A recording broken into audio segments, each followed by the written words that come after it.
చంద్రబాబు మీద ఏదైతే గతంలో కేసులు నమోదయ్యాయో వాటన్నిటిని ఏ విధంగా ఎత్తివేయాలి అనేటువంటిది ఒక ఆలోచన చేస్తూ, అదేవిధంగా ప్రతిపక్షానికి సంబంధించి ఎవరైతే ప్రశ్నిస్తారో, ఎవరైతే గళం విప్పుతారో, ఎవరైతే మాట్లాడతారో, ఎవరైతే గట్టిగా ఎదుర్కొంటారో ఈ ప్రభుత్వం చేసేటువంటి అన్యాయాలని, అక్రమాలని, వాళ్ళ మీద తప్పుడు కేసులు బనాయించేటువంటి ఒక దుష్ట సాంప్రదాయానికి ఈరోజు శ్రీకారం చుట్టడం జరిగింది. చంద్రబాబు నాయుడు గారు అయితే యథేచ్ఛగా అధికారాన్ని అడ్డుపెట్టుకొని తన మీద ఉన్నటువంటి కేసులని ఏ విధంగా నీరుగార్చాలనేటువంటి ప్రయత్నం చేయడం, వాటికి సంబంధించినటువంటి ఆధారాలని తారుమారు చేసి వాటిని ఏ విధంగా వాటి నుంచి తప్పించుకోవాలనేటువంటి ఒక ఆలోచన చేసేటువంటి ప్రయత్నం. ఇది ఆరోపణలు కాదు.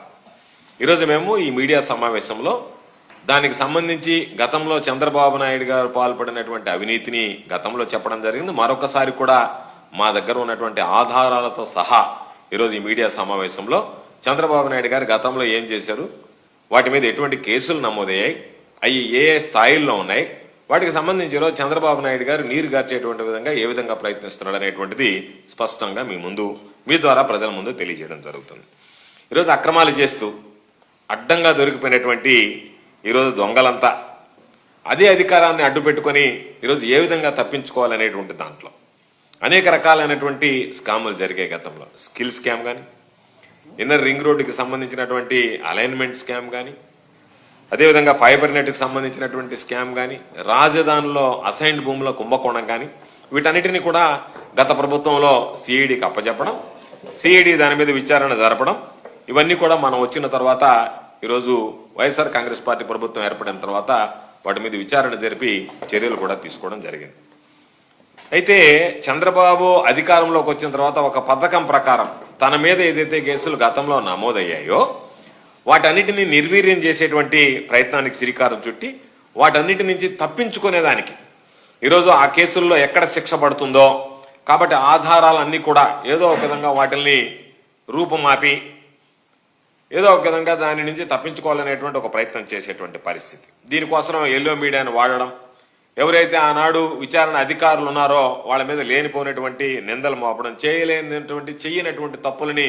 ఏదో రకరకాలైనటువంటి తప్పులు చేశారని చెప్పి వాళ్ళ మీద ఫిర్యాదులతో వాళ్ళ ఆత్మస్థైర్యాన్ని నైతికంగా దెబ్బతీసేటువంటి ప్రయత్నం చేయడం, రకరకాలైనటువంటి కుట్రలు కుతంత్రాలకి ఈరోజు చంద్రబాబు నాయుడు గారి ప్రభుత్వం మార్గాన్వేషణ చేస్తుంది. దానిలో భాగంగా స్కిల్ స్కామ్తో సహా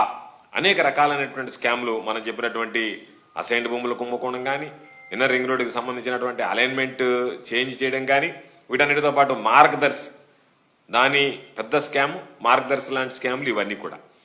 ఇవి ఎవరైతే గతంలో విచారణ చేశారో, ఎవరైతే వీటి గురించి ఆ రోజు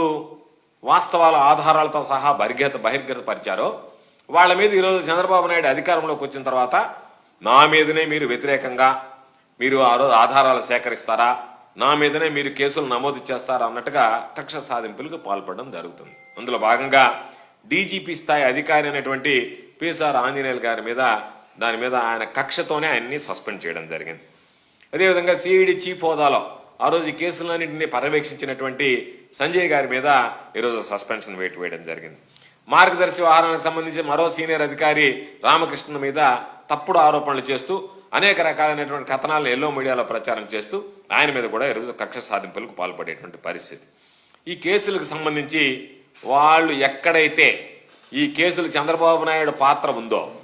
దాని నుంచి ఏ విధంగా తప్పించుకోవాలనేటువంటి ఆలోచన చేస్తున్నాడో ముందుగా ఆ కేసులు ఎక్కడైతే ఉన్నాయో ఆ శాఖలన్నిటిలో కూడా తనకు అనుకూలమైనటువంటి వాళ్ళని ముందుగా నియమించుకోవడం, వాళ్ళ ద్వారా ఆ ఫైళ్ళని ఆధారాలని ఏ విధంగా మనం మార్చాలి లేదా ధ్వంసం చేయాలి, ఎక్కడ వీటికి సంబంధించినటువంటివి బయటపడకుండా ఈ స్కిల్ స్కామ్ వ్యవహారానికి సంబంధించి ఏ విధంగా దీనిలో నుంచి బయటపడాలనేటువంటి దానికి స్కిల్ మామూలుగా డెవలప్మెంట్ కార్పొరేషన్లో ఉన్నటువంటి వాళ్ళందరినీ ప్రక్షాళన చేసి తమ సొంత మనుషుల్ని తనకు అడుగులకు మడుగులెత్తేటువంటి వాళ్ళని దాంట్లో నియమించుకోవడం జరిగింది. అదేవిధంగా ఫైబర్ నెట్ కుంభకోణానికి సంబంధించి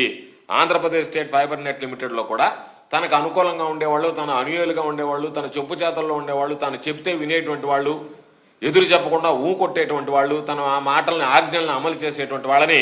ఈరోజు ఆంధ్రప్రదేశ్ స్టేట్ ఫైబర్ నెట్ లిమిటెడ్లో ఇక్కడ స్కామ్ జరిగింది కాబట్టి దాంట్లో కూడా నియమించుకోవడం జరిగింది. అదేవిధంగా సిఆర్డీకి సంబంధించి అసైన్మెంట్ ల్యాండ్స్ కుంభకోణానికి సంబంధించి కానీ, ఇన్నర్ రింగ్ రోడ్డుకి సంబంధించినటువంటి అలైన్మెంట్ స్కాములకు కానీ వీటన్నిటిలో కూడా తనకి సంబంధించి తన గుప్పెట్లో ఉండేటువంటి వ్యక్తులను పెట్టుకుని ఈరోజు వాళ్ళందరికీ సంబంధించి కూడా ఆ అధికారులందరినీ కూడా తన గుప్పెట్లో ఉంచి తీవ్రమైనటువంటి అధికార దుర్వినియోగానికి ఈరోజు చంద్రబాబు నాయుడు గారు పాల్పడుతున్నారు. వీటన్నిటికీ పరాకాష్ట ఏంటంటే ఆ కేసులు మరలా రేపు న్యాయస్థానానికి ఎవరన్నా వెళ్ళినా ఆ న్యాయస్థానంలో కూడా చంద్రబాబు నాయుడుకి చుక్కెదురు కాకుండా ఈరోజు ప్రత్యేకంగా ఢిల్లీ నుంచి ఒక లాయర్ని తీసుకొచ్చి, అంటే ఇది బరితెగింపు, ఒక లాయర్ని తీసుకొచ్చి భవిష్యత్తులో దీని మీద ఎటువంటి సమస్యలు ఉత్పన్నమవుతాయి, వాటిని ఏ విధంగా మనం అధిగమించగలగాలనేటువంటి దాని మీద కూలంకుషంగా చర్చించి ఈ కేసుల్ని ఎట్లా మూసివేయాలి, ఎలా నీరు కార్చాలి, ఏ విధంగా తప్పించుకోవాలనేటువంటి దానికి ఈరోజు ఆయన ఇది కుట్ర పన్నడం జరిగింది. ఇది నిజంగా తేలిగ్గా తీసుకోవాల్సినటువంటి వ్యవహారం కాదు. ప్రజాస్వామ్య వ్యవస్థలో ఎవరైనా సరే ఈరోజు నువ్వు అధికారంలో ఉన్నంత మాత్రాన గతంలో నువ్వు చేసినటువంటి తప్పుల నుంచి తప్పించుకోవడానికి ఏదో ఒక విధంగా నేను మార్గాలు అన్వేషించి